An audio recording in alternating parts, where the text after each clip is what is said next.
Let's get right into it. The sunk cost fallacy. You went to law school. 3 years, 6 figures of debt. You passed the bar, landed a decent firm, and you hate every second of it. The work is soul-grinding. The culture is toxic. You dread Mondays like they're a funeral. But every time you think of leaving, the same thought traps you. I worked too hard to give this up. That's the sunk cost fallacy. You're confusing effort with obligation. Because you paid a steep price to be here, you assume the only way to honor that cost is to stay. But the cost is already paid. Staying miserable doesn't get you a refund. It just adds interest. This fallacy turns high achievers into high-functioning prisoners. You think quitting would make it all a waste. But what's actually wasteful? Sacrificing your future to justify a decision you made 5 years ago with a totally different version of yourself. You're not walking away from value. You're walking toward alignment, toward sanity, toward a life that fits the current version of you. And no, you're not throwing it away. You're using what you learned to stop sinking deeper. Confirmation bias, the echo chamber of doom. Imagine this. You believe something, anything. Let's say you think coffee is good for you, so you type, "Is coffee healthy?" into a search engine. First result, coffee linked to lower risk of depression. Boom. You feel smart, informed, validated. Now pause. Did you search for the truth or for confirmation? Welcome to confirmation bias, your brain's favorite self-reinforcing trick. Instead of asking, "What's accurate?" you ask, "What makes me feel right?" And then you subconsciously cherry-pick data, experts, opinions, anything that agrees with you. Anything that doesn't, you downplay, ignore, or declare invalid. It's not just coffee. It's politics, religion, conspiracy theories, dietary choices, which sports team is superior. You think you're being logical, but you're actually running an emotional software script that says, "Never admit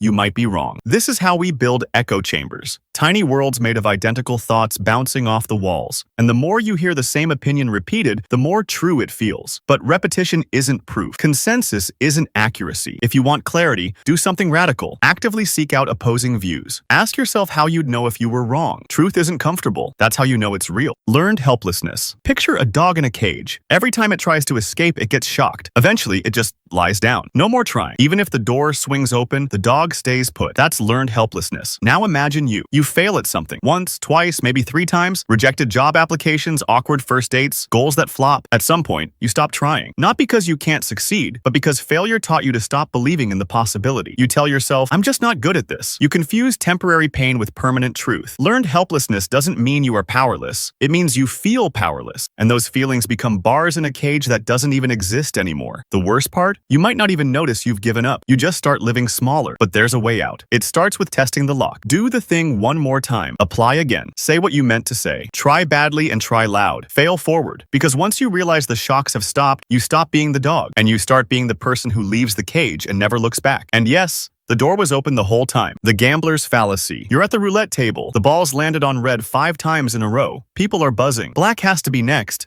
They whisper like it's prophecy. You bet big. You're not even thinking. You just feel it. And then red again. That's the gambler's fallacy. It's your brain assigning memory to randomness. We think the universe keeps a scoreboard, that it's secretly balancing the scales. It isn't. Every spin is its own independent chaos. Past results don't predict future outcomes, especially in random systems. But this fallacy goes beyond casinos. You think you're due for a good relationship because your last 3 were train wrecks. You believe this job interview will go better because the last one didn't. You think life owes you symmetry. It doesn't. The universe isn't a slot machine with a guilt complex. It doesn't reward perseverance with fairness. It doesn't track your streaks. And clinging to the idea that it does, that's how you keep gambling time, energy, hope on patterns that don't exist. You're not cursed. You're not lucky. You're just misreading chaos as narrative. The odds don't care how badly you want it. The flip doesn't remember the last one, and neither should you. Negativity bias. 10 people say your idea was great. 1 person calls it meh. Guess which comment keeps you up at 2 a.m.? That's negativity bias. Your brain is a threat detection machine from prehistoric times where noticing danger was literally survival. Back then, ignoring one rustle in the bushes could get you eaten. Fast forward to now, and your brain's still doing it. Only now, the tigers are tweets. You're wired to give more attention, emotion, and memory to negative events. 1 bad review hits harder than 10 good ones. 1 awkward moment at the party makes you forget the fun. You remember rejection way longer than praise, and it's not your fault. It's biology. But if you don't know what's happening, it starts controlling your entire mood. You live like everything's falling apart, even if 90% of your life is actually fine. It also warps your perception of people. You zero in on flaws. You expect disappointment. You scan your inbox for conflict. And pretty soon, your whole world is just filtered through caution tape. The only antidote? Actively notice the good. Count it. Name it. Write it down. It won't come naturally, but That's the point. You're not being realistic. You're being hijacked by an ancient alarm system that forgot how to turn off. The halo effect. You meet someone new. They're charismatic, great smile, amazing taste in playlists, and before you even realize it, they're perfect, funny, insightful, emotionally mature. Basically a walking TED Talk, except they're not. Welcome to the halo effect. When your brain takes one positive trait, attractiveness, charm, intelligence, and uses it as a shortcut to assume all the other traits are just as glowing. That's how we end up trusting people who shouldn't be trusted. That's how bad ideas become gospel when delivered by someone in a nice suit. That's how con artists and cult leaders work. They start with one beam of light, and your brain fills in the rest. You don't judge people by who they are. You judge them by the glow you want them to have. And this doesn't just apply to people. Companies, politicians, brands. You see one clean logo or clever ad and assume competence, ethics, and value. But shiny isn't the same as good. The halo effect isn't about gullibility. It's about speed. Your brain loves shortcuts, but shortcuts often skip the truth. Slow down. Ask more questions. Don't let one bright spot blind you to everything else. Hyperbolic discounting. You promise yourself you'll go to bed early. Eat better. Start that novel. But then it's midnight. There's ice cream in the freezer, and Netflix says one more episode, and somehow you say yes. Again, that's hyperbolic discounting. Your brain's tendency to prioritize instant gratification over future rewards, even when the future reward is clearly better. In theory, $120 next month is better than $100 today. But your brain sees now as real and later as foggy. Future you is abstract. Present you is hungry and tired. So present you wins. Again and again and again. That's why we stay up too late, save too little, scroll too long, and skip the gym. Not because we're lazy, but because our brain discounts the value of long-term gains dramatically, especially when the reward isn't immediate. You think you're just bad at discipline. You're not. You're wired for short-term survival, not long-term planning. Future you might as well be a stranger. But here's the twist. You can trick the system. Make the future feel closer. Visualize rewards. Use timers. Set traps. Tie pleasure to progress. Because willpower alone won't win. You need to build a bridge from now to later. Otherwise,